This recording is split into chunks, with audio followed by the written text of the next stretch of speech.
देखिए, हम बात करते हैं ड्रग्स फॉर ग्लाउकोमा की। तो एक बहुत ही अच्छा कॉन्सेप्ट है और सिंपल है। कई बार बच्चे केडी त्रिपाठी का वो डायग्राम देख के डर जाते हैं। तो ऐसी कोई बात नहीं है, आपको ये चीज़ सारी क्लियर मैं कर दूंगा कि क्या कहाँ से क्या कॉन्सेप्ट है, कैसे क्या है। तो सबसे पहले हम देख लेते हैं डेफिनेशन। तो ग्लाउकोमा क्या है? देखिए, ग्लाउकोमा को जैसे हम कई बार आईओटी से रिलेट करते हैं, इंट्राओकुलर टेंशन के बढ़ने से। और अगर इंट्राओकुलर टेंशन अगर 21 mmHg से इंक्रीज होती है, तब हम उसको बोलते हैं ग्लाउकोमा की कंडीशन। लेकिन बेसिकली अल्टीमेटली जो है ये कहीं ना कहीं progressive form of optic nerve damage है। तो आप इसको इस तरीके से एग्जामिनेशन में लिखेंगे, glaucoma is a group of disease characterized by a progressive form of optic nerve damage. This is generally but not necessarily associated with raised more than 21 mmHg IOT। तो आपका जब ये आपको अल्टीमेटली पता चल गया कि आईओटी इंक्रीज हो रहा है, तो आप किसी भी तरीके से इंट्राओकुलर टेंशन क्यों, इंट्राओकुलर टेंशन बेसिकली क्या है और किस चीज़ को कह रहे हैं, तो उसको हम समझने के लिए हम क्या करते हैं बेसिकली। देखिए, जैसे कि आपका ये जो है, आप इस डायग्राम को पहले समझिए कि आपका ये इस तरीके से ये आईज है, ये आई का पूरा कार्निया है, राइट, ये कार्निया है। और ये जो है ये आइरिस का पार्ट है और ये लेंस है, राइट, इसका हाफ इमेज है इस तरीके से। अब हम देख रहे हैं कि यहाँ पे ये बेसिकली क्या है, सिलियरी बॉडी है और ये कॉर्निया, और ये जो सिलियरी इपिथेलियम जो फ्लूइड रिलीज करती है जिसको हम बोलते हैं एक्वस ह्यूमर, वो एक्वस ह्यूमर इस तरीके से एंटीरियर चेम्बर में, मींस लेंस और कॉर्निया के बीच, और लेंस और रेटिना के बीच पीछे पोस्टीरियर चेम्बर में भी फिल्ड होता है। तो ये जो यही वजह होता है इंट्रा ऑकुलर टेंशन की। तो जब एक्वस ह्यूमर का यहाँ पे एक्वस ह्यूमर के लिए बेसिकली ये पाथवे होते हैं जहाँ से फ्लो होके इनका ड्रेनेज, एक इनफ्लो होता है, ये इनफ्लो हो रहा है, और इसका आउटफ्लो जैसे ट्रेविकुलर आउटफ्लो होगा रिस्पॉन्सिबल, यूवियो स्क्लेरल आउटफ्लो होगा जो कि मसल्स के थ्रू होगा, स्क्लेरा के थ्रू होगा, इसको यूवियो स्क्लेरा बोलते हैं। इसको ट्रेबिकुलर आउटफ्लो बोलते हैं जो कि आइरिस और कॉर्निया के बीच में एक पोर लाइक स्ट्रक्चर है, उसको ट्रेबिकुलर मेसवर्क बोल रहे हैं। और बेसिकली इसके पीछे भी एक्वस ह्यूमर होता है। तो किसी भी कंडीशन से अगर एक्वस ह्यूमर की यहाँ पे बेसिकली अगर अमाउंट बढ़ता है, उसका लेवल बढ़ता है, तो ये इस पे कॉर्निया पे क्या प्रेशर क्रिएट करता है, जिसको हम बोलते हैं इंट्राऑकुलर टेंशन। तो ये बेसिकली हमको आईओटी को अगर यहाँ पे कम करना है, तो देखिए बस बहुत सिंपल सी बात है, आपका गोल ये होना चाहिए कि आईओटी में या तो हम इस एक्वस ह्यूमर को जो सिलियरी बॉडी से बन रहा है इसके प्रोडक्शन को कम कर दें, राइट। तो इसके प्रोडक्शन, देखिए एक्वस ह्यूमर बनने की वजह होती है कि ब्लड फ्लो, और ब्लड फ्लो ज़्यादा होगा वैसो डायलिटेशन से, तो आप कहीं ना कहीं वैसो कॉन्स्ट्रिक्शन करके जो सिलियरी ब्लड वेसल्स हैं उनको आप रिड्यूस कर सकते हैं प्रोडक्शन को, और इसके आउटफ्लो को आप इंक्रीज करके भी यहाँ पे एक्वस ह्यूमर का जो प्रेशर है आईओटी क्रिएट कर रहा है उसको भी आप कम कर सकते हैं।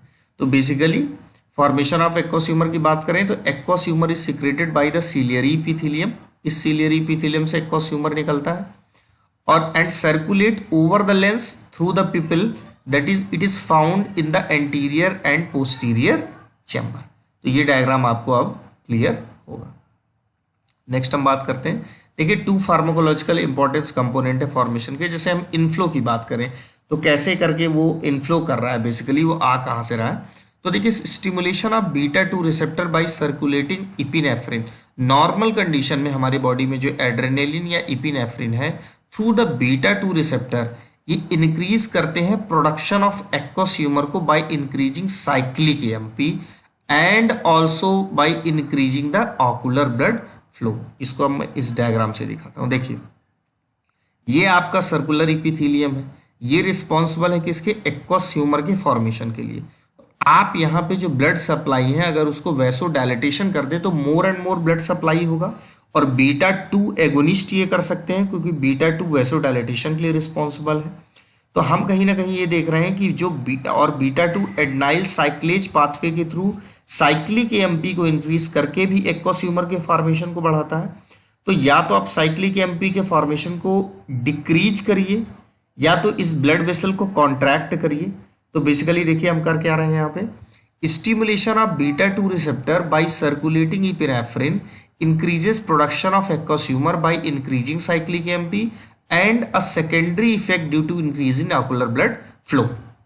इसीलिए हम क्या देते हैं, बीटा 2 ब्लॉकर्स, ताकि बीटा 2 ब्लॉकर्स क्या करेगा, उसके प्रोडक्शन को कम करेगा प्लस वैसो कॉन्स्ट्रिक्शन करके ब्लड फ्लो को कम करके एक्वस ह्यूमर के फॉर्मेशन को भी कम करेगा। तो एक तो ये पॉइंट आपका क्लियर है। नेक्स्ट पॉइंट ऑटोमेटिकली क्लियर होगा क्योंकि stimulation of alpha 2 receptor by norepinephrine. Alpha 2 क्या है, बेसिकली ये अल्फा 2 ऑटो रिसेप्टर है और ये क्या करता है, सिंपैथेटिक आउटफ्लो को कम करेगा। जब सिंपैथेटिक आउटफ्लो को कम करेगा तो बेसिकली क्या करेगा, साइक्लिक एएमपी का प्रोडक्शन लेवल भी कम होगा, क्योंकि आप जब आउटफ्लो कम करेंगे मींस बीटा 2 का एक्शन कम होगा। तो जब इस अल्फा 2 रिसेप्टर आप एगोनिस्ट लेते हैं तो रिड्यूस करता है प्रोडक्शन ऑफ साइक्लिक एएमपी। तो जब अल्फा 2 एगोनिस्ट लेंगे तो वो एक्वस ह्यूमर के फॉर्मेशन को क्या करेगा, कम करेगा। इसीलिए alpha 2 agonist are use like dipivefrin, apraclonidine and brimonidine. और हम नेक्स्ट पॉइंट देखते हैं कि increased chloride secretion by the ciliary epithelium produce an increase in aqueous humour volume via osmosis. Generation of bicarbonate by carbonic anhydrase regulate the chloride secretion. देखिए अब जितना ज्यादा यहाँ पे बाइकार्बोनेट का सिक्रीशन होगा, जो एस्टाजोलामाइड होता है कार्बनिक एनहाइड्रेज एंजाइम, वो एंजाइम जितना ज़्यादा एक्टिव होगा बाइकार्बोनेट बनाएगा तो यहाँ पे क्या होगा, उतना ज़्यादा ये हुक करेगा अपनी तरफ किसको, क्लोराइड आयन को, और ये कहीं ना कहीं रिस्पॉन्सिबल होगा किसके लिए, एक्वस ह्यूमर के फॉर्मेशन के लिए। तो बेसिकली हमको क्या करना है, कार्बनिक एनहाइड्रेज इनहिबिटर देना है, एस्टाजोलामाइड एंड्रोजोलामाइड, ताकि वो जो क्लोराइड आयन से का सिक्रीशन है वो क्या हो, कम हो और एक्वस ह्यूमर का फॉर्मेशन कम हो।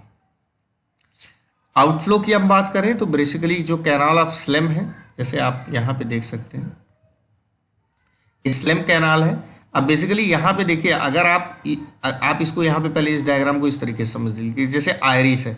अब आयरिस और कॉर्निया के बीच में जो गैप है यहाँ पे, वो आपके ट्रेबिकुलर आउटफ्लो रिस्पॉन्सिबल है एंड यूवियोस्क्लेरल फ्लो ये इसके ऊपर मसल्स स्क्लेरा के ऊपर जा रहा है, सिलियरी मसल्स के थ्रू जा रहा है यूवियोस्क्लेरल आउटफ्लो, ये सिलियरी मसल्स है। तो अगर आप सिलियरी मसल्स की पोरोसिटी को बढ़ा देते हैं तो भी आप इसके आउटफ्लो को बढ़ा देंगे, और अगर इसके और इसके बीच गैप को आप बढ़ा देते हैं तो जो कि आप बढ़ा पाएंगे किसके, आयरिस के कॉन्ट्रैक्शन से, राइट। जो मियोसिस कंडीशन करेगी ड्रग, वो क्या करेगी, इस ट्रेबिकुलर मेसवर्क को ज्यादा एक्सपोज करेगी ताकि आउटफ्लो आसानी से हो सके। तो अगर आप ये कंसेप्ट को समझते हैं तो आप यहां से आसानी से समझ जाएंगे। देखिए, कॉन्ट्रैक्शन ऑफ द स्फिंक्टर प्यूपिलाई, उस आयरिस की बात कर रहा है, circular muscle which result in the meiosis moves the iris away from the canal increasing outflow, so pilocarpine is used, जो कि मियोटिक है।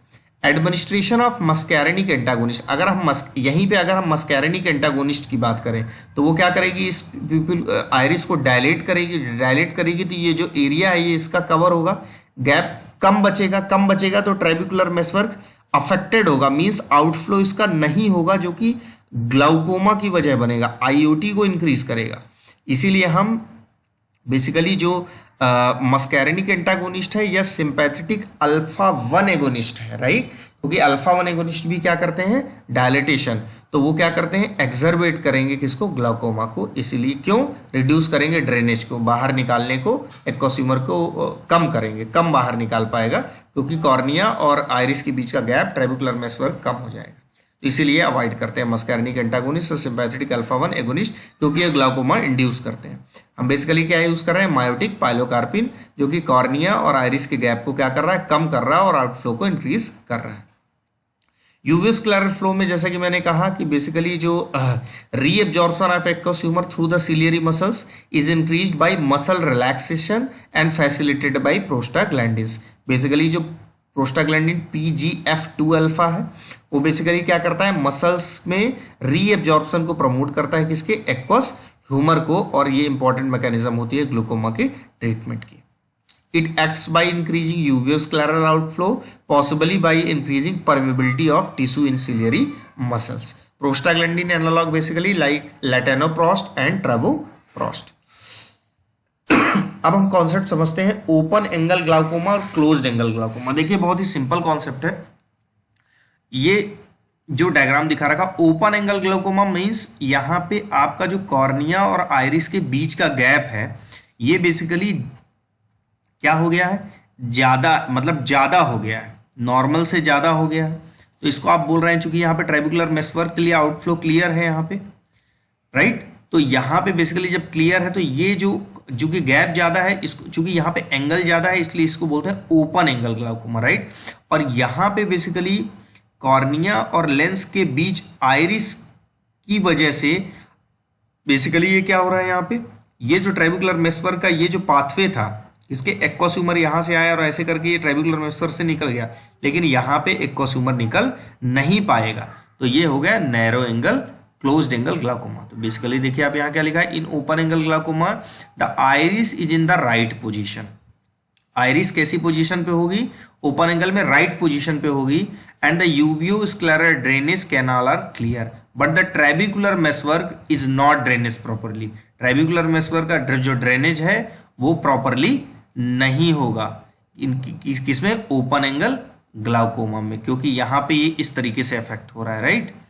अब इन closed angle glaucoma the iris is squeezed against the cornea. Iris जो है cornea से squeeze हो जाएगी, blocking the यूवियोस्क्लेरल drain. यूवियोस्क्लेरल drainage क्या होगा, वो इन्फ्लुएंस होगा, right, and the trabecular meshwork, दोनों मेशवर्क यहाँ पे क्या होंगे, अफेक्ट होंगे, राइट। तो ये आपकी ये एक open angle glaucoma closed angle glaucoma का कॉन्सेप्ट है। अब बेसिकली साइट ऑफ एक्शन में ग्लूकोमा की यूज करें तो देखिए जैसे साइड इन मियोटिक, जैसे angle closure glaucoma, closed angle की बात कर रहा है, तो कॉन्ट्रैक्शन आप आइरिस को कॉन्ट्रैक्ट कर दीजिए तो आपका बेसिकली जो एडोकॉर्नियल एंगल, आइरिस को अगर कॉन्ट्रैक्ट कर देंगे तो जो एडियोकॉर्नियल एंगल है वो क्या हो जाएगा, बेसिकली ओपन हो जाएगा, राइट, ठीक है। और साइड एक्शन ऑफ मियोटिक, क्या ओपन एंगल ग्लूकोमा में अगर आप मियोटिक यूज करते हैं, ये क्लोज्ड एंगल ग्लूकोमा है, क्लोज्ड एंगल ग्लूकोमा में आप क्या कर रहे हैं, कॉन्ट्रैक्ट कर रहे हैं, किसको, इसको कॉन्ट्रैक्ट करेंगे। इसको कॉन्ट्रैक्ट जब आप करेंगे तो यहाँ पे आपका मेशवर्क ये ओपन साइज मिलेगा, तो ये ओपन। क्लोज्ड एंगल ग्लूकोमा में आप क्या करेंगे, बेसिकली क्लोज्ड एंगल ग्लूकोमा में हम क्या कर रहे हैं कि मियोटिक दे रहे हैं, contraction of ciliary muscles pulls the sclera spool improve trabecular patency. तो वहाँ पे ओपन एंगल ग्लूकोमा में बेसिकली मियोटिक देंगे, ताकि दोनों में हम मियोटिक बेसिकली देके किस तरीके से उसको हेल्प ले रहे हैं, ये देख सकते हैं आप। Site of action beta blocker, alpha 1 agonist, alpha 2 agonist, carbonic anhydrase inhibitor, all reduces aqueous secretion by ciliary body. मतलब ये सारी चीजें कहाँ पे एक्ट कर रही हैं, बेसिकली इस सिलियरी बॉडी में एक्ट कर रही हैं, राइट। साइक्लिक एमपी का फॉर्मेशन को इंक्रीज करके प्रोडक्शन बढ़ रहा था, तो हम इनका क्या लेंगे, ब्लॉकर्स लेंगे, राइट। यहाँ पे देख सकते हैं beta blockers, alpha 1 agonist, alpha 2 agonist और कार्बनिक anhydrase inhibitor. Site of action of prostaglandin की अगर बात करें 4th नंबर में, तो 4th नंबर में आप देखेंगे, 4th नंबर कहाँ पे है, ये है 4th नंबर। तो 4th नंबर बेसिकली कहाँ पे दिखा रहा है, इसमें। तो अगर यहाँ पे आप इसको रिलैक्स कर देंगे, इसकी परमिबिलिटी क्या हो जाएगी, इंक्रीज हो जाएगी, रीअब्जॉर्प्शन इंक्रीज हो जाएगा। ये बेसिकली किसका एक्शन था, प्रोस्टाग्लैंडिन का।